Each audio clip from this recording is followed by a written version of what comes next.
ومن فطر فيه صائما. يا جماعة ما تقدر تاخذ هذه القارورة موية الصحة هذه وتمر وتعطيه إنسان لوجه الله. هذا التفطير، هذا العمل اللي تراه أنت قليل سيعتق رقبتك من النار. ومن فطر فيه صائما غفرت ذنوبه واعتقت رقبته من النار ولا ينقص من أجرك شيء. هذه نعمة.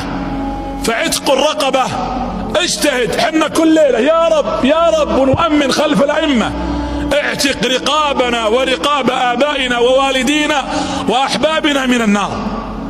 ابذل ما يعتق رقبتك عتقها أفعالها بيدك.